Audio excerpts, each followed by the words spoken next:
Hola todos, j'espère que vous allez bien pour commencer.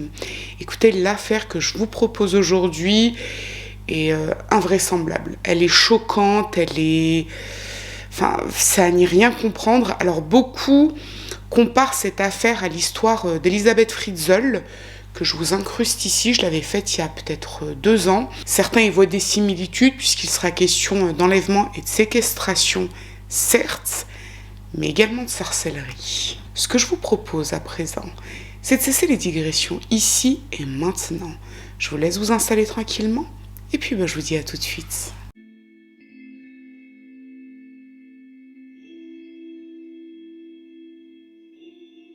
الذي يظهر في هذه الصورة التي التقطت له بعد أكثر من 28 عاما. وأن تتساءلون لماذا؟ لأنه اختفى أو كان مختطفا لأسباب غير معروفة حتى الآن بحسب التقارير.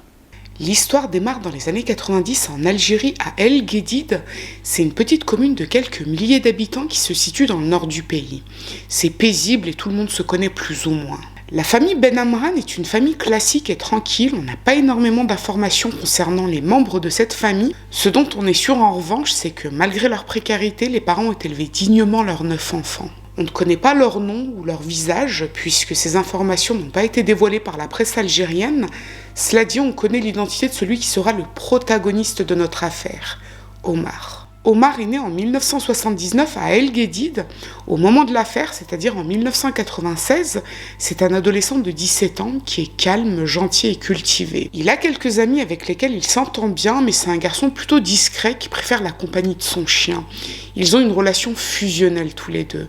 Ils sont tout le temps fourrés ensemble et vous verrez que ce détail a toute son importance dans cette histoire. Omar est très apprécié à El Guedid, puisque c'est un garçon poli, il ne cause de problème à personne.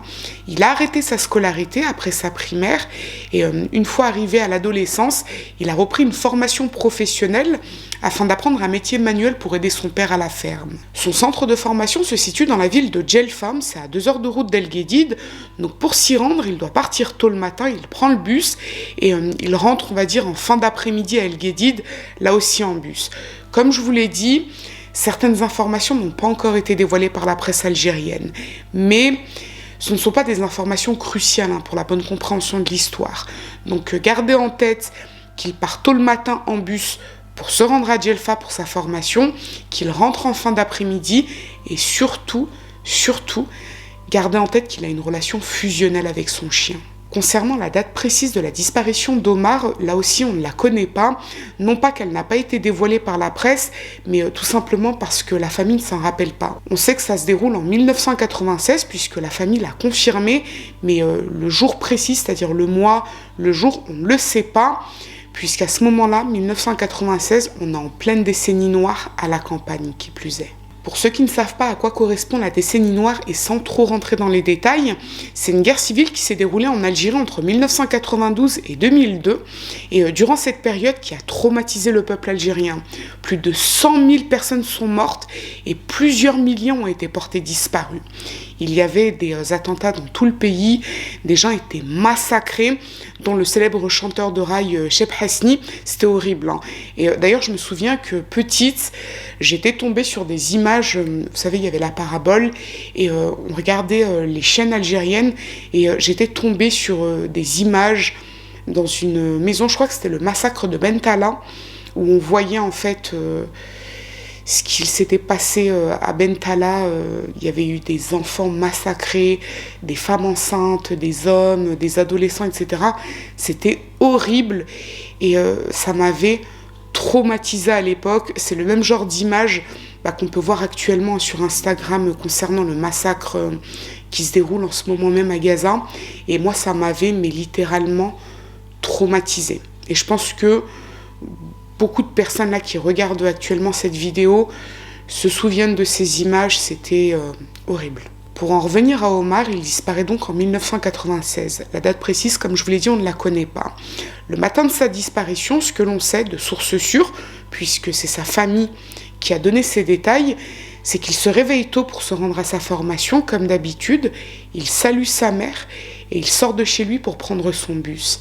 c'est la dernière fois qu'elle le reverra. Alors, petite parenthèse, certains articles de presse ont relayé la date de 1998, d'autres ont dit que c'était 1997, mais la famille d'Omar a bien confirmé que l'année c'est 1996. Donc on reste sur la date de 1996. Bref, ce jour-là, Omar se rend à sa formation à Djelfa. Ça, c'est une certitude. Et en fin d'après-midi, ses parents ne le voient pas rentrer à la maison. Mais il ne s'inquiète pas tout de suite, parce que après sa journée de formation, parfois Omar se rend au café de la petite commune avec ses copains pour se détendre un petit peu, comme le font tous les adolescents de son âge. Ensuite, les garçons vont traîner chez l'un d'entre eux pendant quelques heures. Et Omar rentre chez ses parents à 19h grand maximum pour dîner avec sa famille. Donc en fin d'après-midi, ses parents ne se posent pas trop de questions.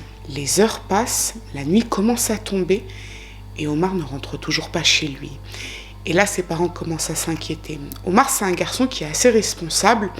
Et pour vous dresser un petit peu le portrait d'El Guédid, c'est vraiment une petite commune. C'est-à-dire que les gens sont assez conservateurs dans le sens où les adolescents ne traînent pas dehors à la nuit tombée. Ils savent qu'ils doivent rentrer chez eux à l'heure du dîner pour manger avec leur famille. Donc là, le père et les frères d'Omar sortent et ils font le tour du voisinage pour demander si quelqu'un a vu Omar. Ils se rendent chez les amis d'Omar pour voir s'il ne serait pas resté chez l'un d'entre eux. Mais personne ne l'a vu. Et là, c'est le choc pour la famille Ben Amran. Puisque d'une part, ses amis ne savent pas où il se trouve. Et d'autre part, ils ne l'ont pas vu depuis la veille. Ce qui signifie qu'après sa journée de formation à Djelfa, il n'est pas parti traîner au café de la commune avec ses amis. Ce qui est sûr, c'est qu'il a bien passé la journée à Djelfa dans son centre de formation. Donc, il a disparu sur le trajet de retour. Durant 4 jours, son père et ses frères le recherchent dans tout El Guédid et dans les communes voisines. Ils font du porte-à-porte, ils remontent le parcours qu'Omar a fait le matin de sa disparition. Aucune trace de l'adolescent. Personne n'a rien vu ni rien entendu. Il s'est littéralement évaporé. Après ces 4 jours de recherche intensive, le père d'Omar se rend à la gendarmerie pour signaler sa disparition. Les gendarmes recherchent à leur tour à El Guédid. Aucune trace de l'adolescent. À partir de là, 2 théories circulent à El Guédid. La première, c'est qu'Omar a fui l'Algérie pour se rapprocher de l'Europe. Comme je vous l'ai dit, on est en pleine décennie noire. C'est la stupeur, l'effroi dans le pays. Des centaines de milliers d'Algériens quittent la campagne pour se rapprocher des grandes villes afin de fuir les embuscades, les meurtres, etc. Donc on se dit, ok, c'est un jeune homme de 17 ans, il a peut-être préféré fuir. Bon, cette théorie ne tient pas vraiment la route pour une raison assez simple, c'est qu'Omar était très proche de sa famille, il était très très proche de sa mère, donc il ne les aurait pas quittés comme ça, sans un mot. Et puis, il ne faut pas oublier qu'Omar était très très proche de son chien également. Il l'adorait.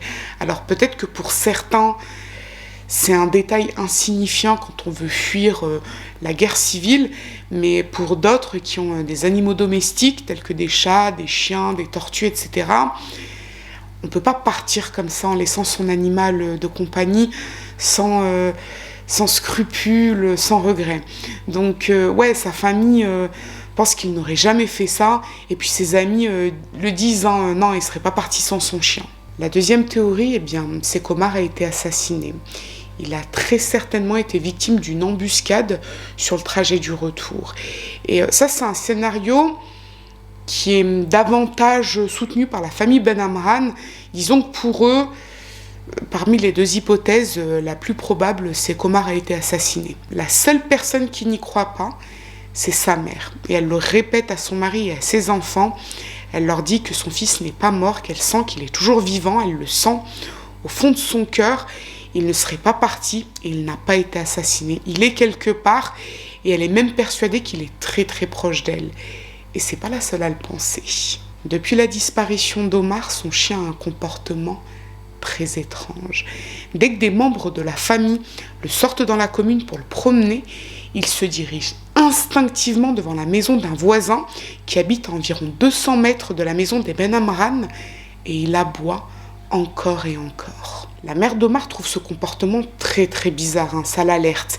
Et au début, quand il l'a fait une fois ou deux, elle ne s'est pas vraiment posé la question, mais à force, elle commence à avoir des soupçons et elle en parle à son mari. Elle lui dit, regarde, le chien d'Omar, dès qu'on le sort pour faire ses besoins, Il se dirige directement devant la maison d'un tel, il se met à aboyer, il n'arrête pas et il veut même pas qu'on le pousse. En fait, il fait de la résistance quand on essaie de le tirer. Et son mari lui dit que bon, non, c'est le comportement habituel d'un chien qui est un peu, on va dire, déboussolé par la disparition de son maître, mais lui, ça l'interpelle pas vraiment.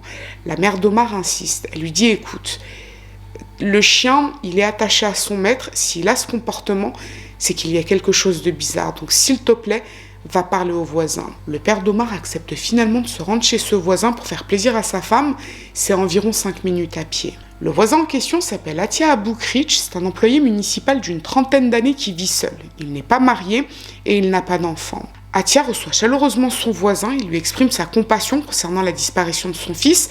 D'ailleurs, il a lui-même aidé lors des recherches. Mais le père d'Omar va droit au but. Il lui dit clairement qu'il le soupçonne d'avoir enlevé son fils. Le chien ne cesse d'aboyer quand il est devant chez lui, c'est qu'il sent l'odeur de son maître. Atia semble très étonné par les soupçons du père et lui fait remarquer que d'une part, il l'a aidé à rechercher leur fils quand il a disparu et que d'autre part, ce serait assez stupide de sa part de cacher leur fils chez lui alors qu'ils vivent à côté l'un de l'autre. Et puis, s'il avait enlevé Omar, est-ce que Omar n'aurait pas essayé de s'échapper? Est-ce qu'il n'aurait pas crié? Quelqu'un l'aurait entendu?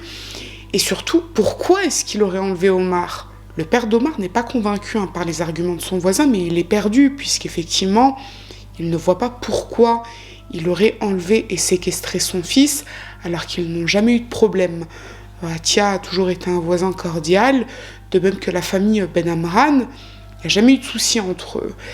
Atia dit alors au père d'Omar, écoute, je vois que tu ne me crois pas, ce que je te propose, c'est de rentrer chez moi et de fouiller la maison. Le père d'Omar fait le tour de la maison, il passe de pièce en pièce, aucune trace de l'adolescent. La famille Ben Amran est complètement anéantie par la disparition d'Omar, mais ils ne savent pas quoi faire de plus. Ils ont fouillé tout El Guédid, les gendarmes ont également recherché l'adolescent, on ne le trouve nulle part. Quelques semaines après la disparition d'Omar, la famille Ben Amran fait appel à la télévision algérienne pour passer un appel à témoins. Il y a une émission qui s'appelle « Et tout est possible », c'est comme Perdu de vue en France, c'est un énorme succès en Algérie, et très souvent, grâce à cette émission, des personnes disparues sont retrouvées.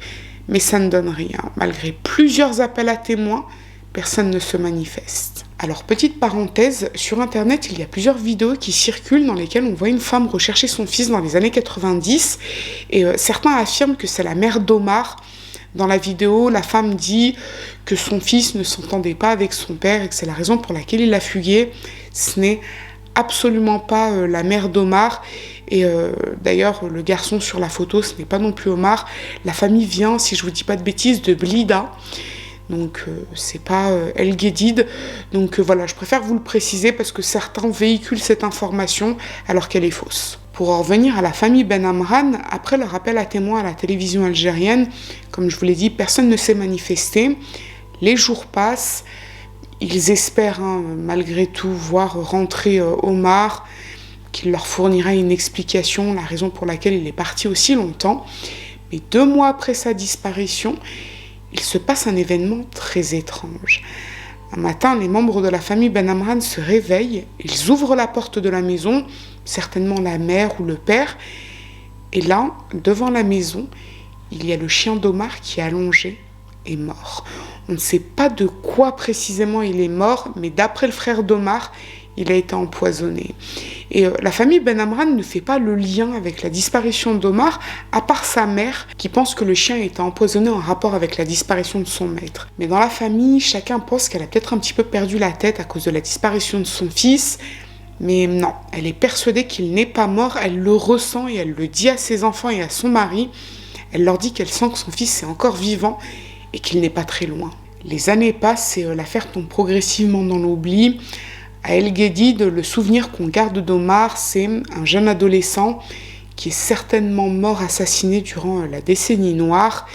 Et c'est un petit peu l'opinion de tout le monde à El Guédid, ainsi que de la famille Ben Amran, hormis sa mère, comme je vous l'ai dit, qui reste persuadée que son fils est toujours vivant. D'ailleurs, jusqu'à sa mort en 2007, elle est restée convaincue que son fils n'était pas mort et qu'il était tout prêt. Et pour vous dire à quel point elle en était convaincue, aucune stèle n'a jamais été dressée pour Omar. D'après certains membres de la famille Ben Amran, la mère d'Omar est morte en 2007 à cause du chagrin qui avait été occasionné par la disparition de son fils.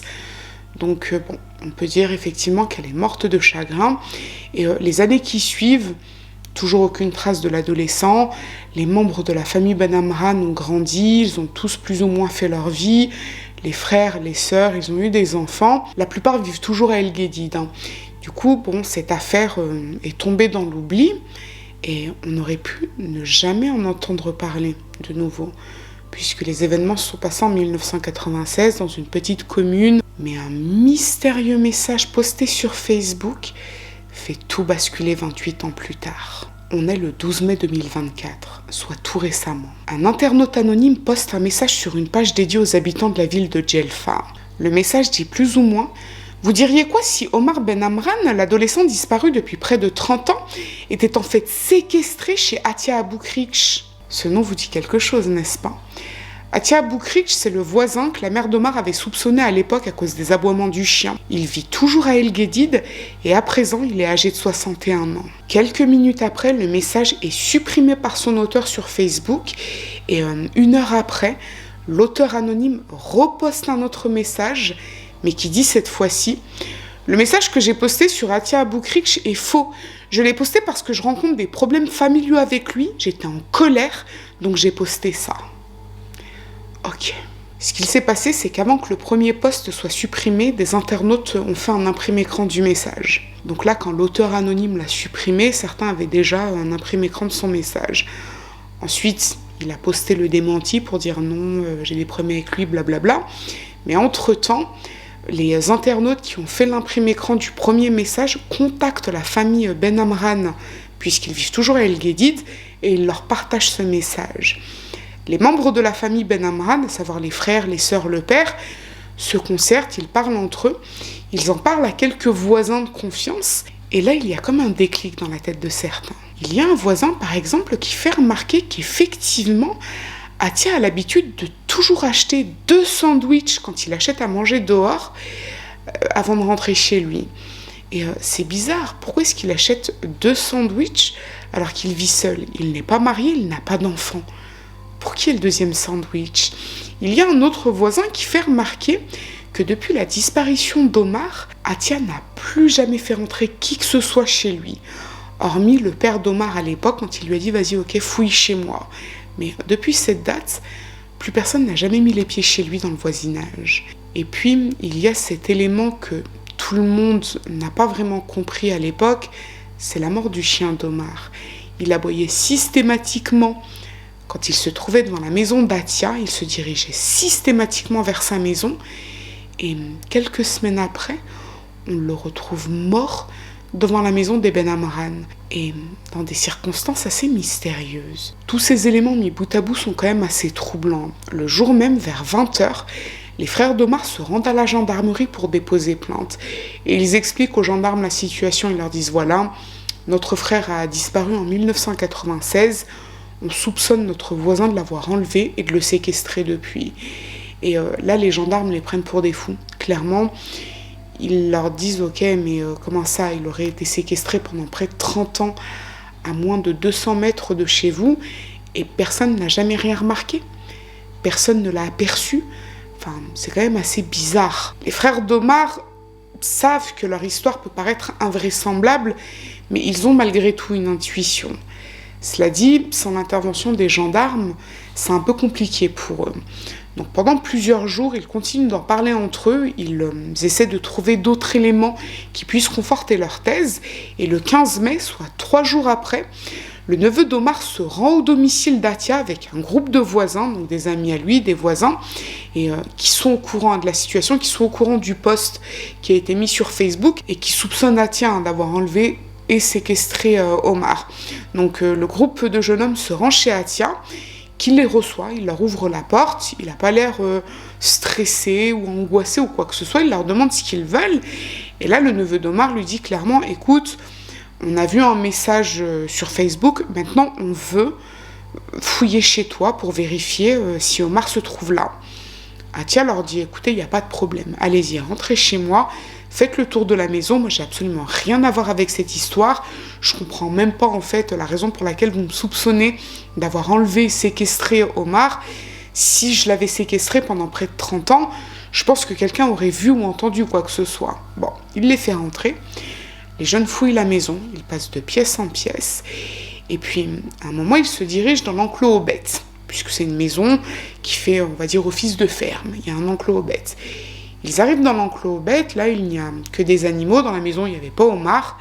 Et le neveu d'Omar remarque, près du mur, un tas de foin qui est disposé de façon assez curieuse. Disons que, voilà, le foin, en fait, est mis de telle façon que ça donne l'impression que quelqu'un l'a déposé là en panique pour cacher quelque chose.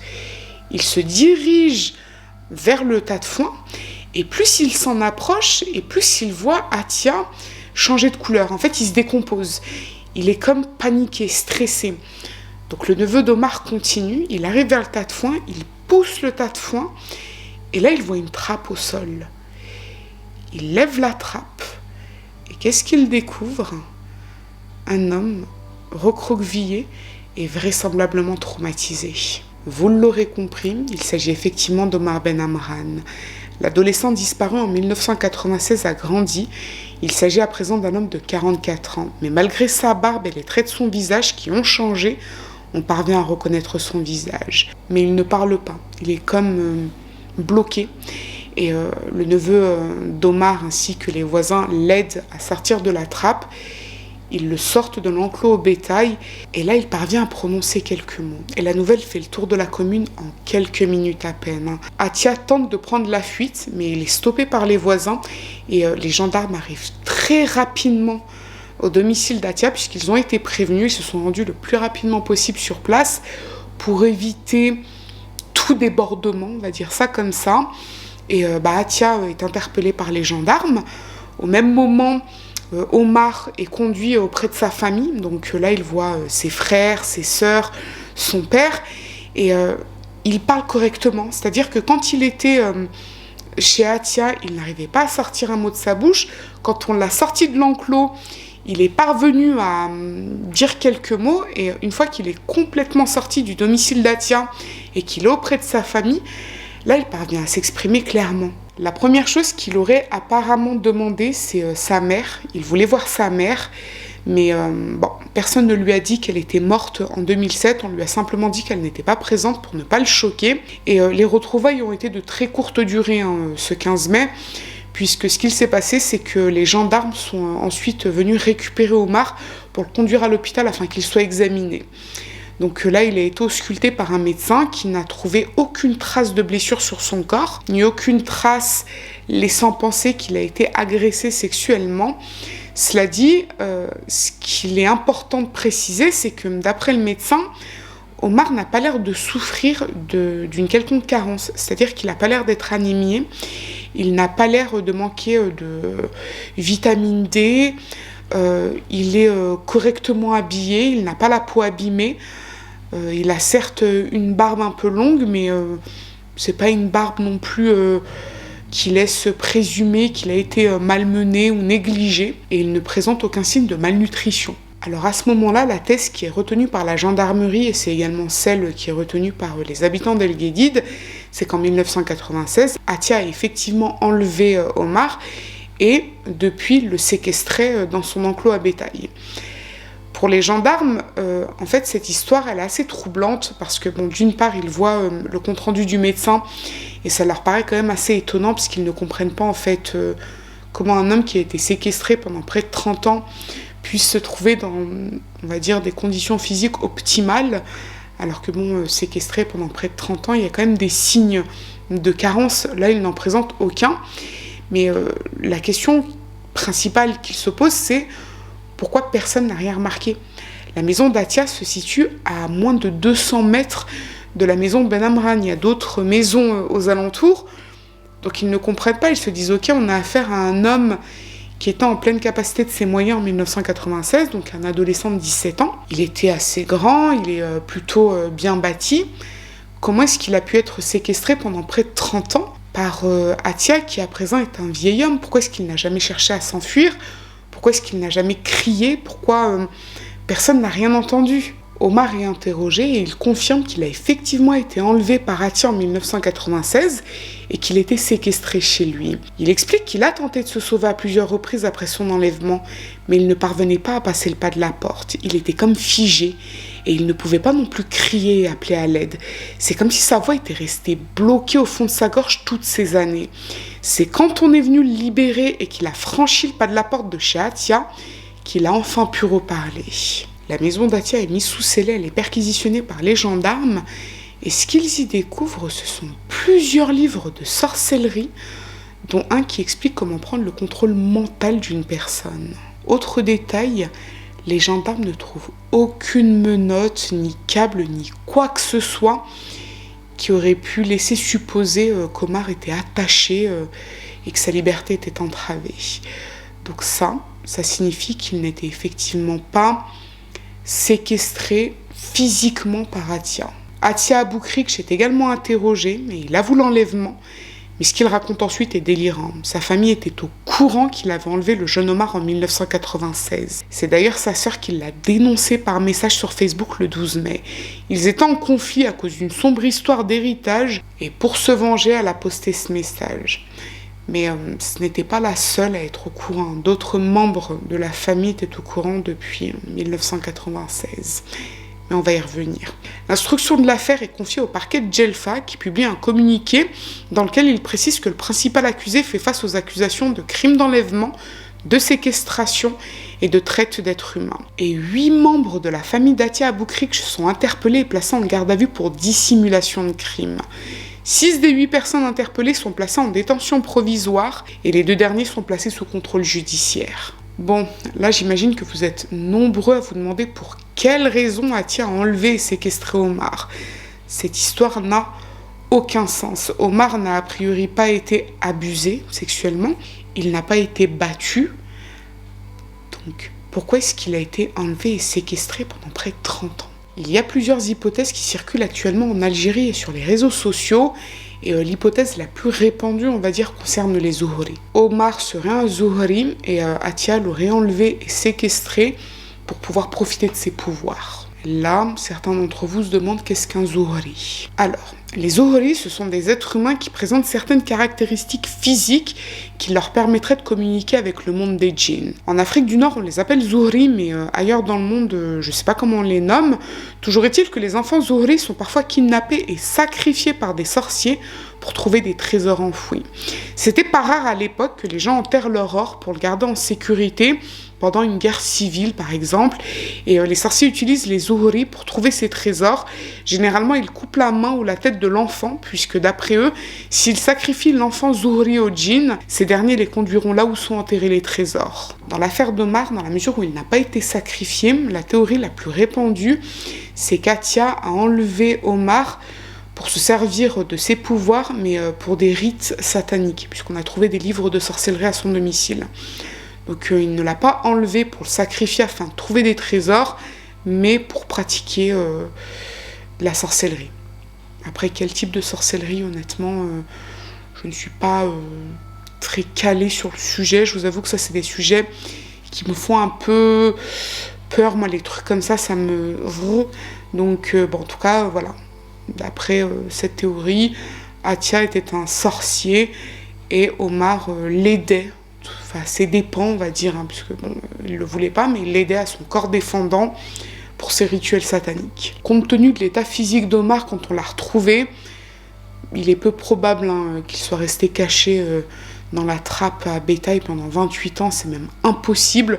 Comme je vous l'ai dit, il ne présentait aucune blessure, il était bien habillé, il ne présentait aucune carence, pas de malnutrition, etc.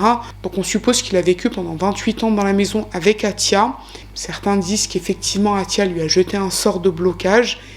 La conséquence, c'est qu'il ne pouvait pas crier, il ne pouvait pas parler, il ne pouvait pas appeler à l'aide, il ne pouvait pas se sauver.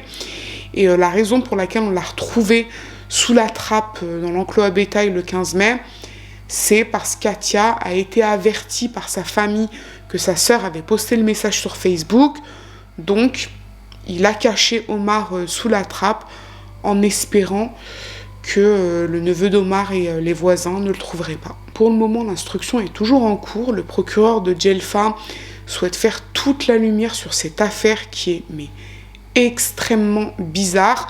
Il souhaite savoir qui était impliqué et de quelle façon ces personnes étaient impliquées dans la famille d'Atia, puisque comme je vous l'ai dit, 8 personnes sont impliquées.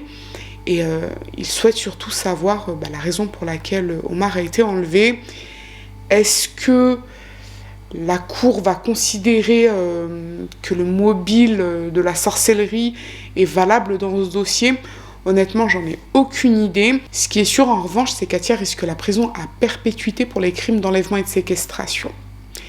Voilà tout pour l'histoire d'Omar Ben Amran, un adolescent de 17 ans enlevé une après-midi de 1996 et séquestré mystérieusement pendant près de 28 ans à moins de 200 mètres de chez lui.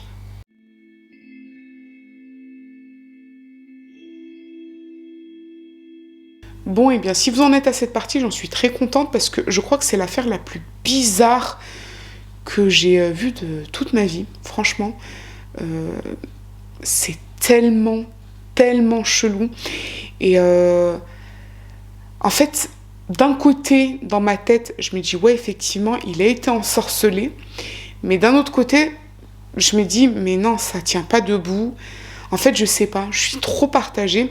Après, on n'a pas tous les éléments qui sont sortis, donc forcément, dans les mois, les années à venir, on aura d'autres éléments qui permettront de mieux comprendre cette histoire. Mais, je sais pas, j'ai trop hâte de voir si la chaîne, je crois que c'est la chaîne privée algérienne Eshoro qui fait des reportages de true crime qui sont trop bien, j'aime trop leurs documentaires. J'ai hâte de voir si un jour ils vont faire un documentaire sur ça. Et je le regarderai, ça c'est sûr et certain.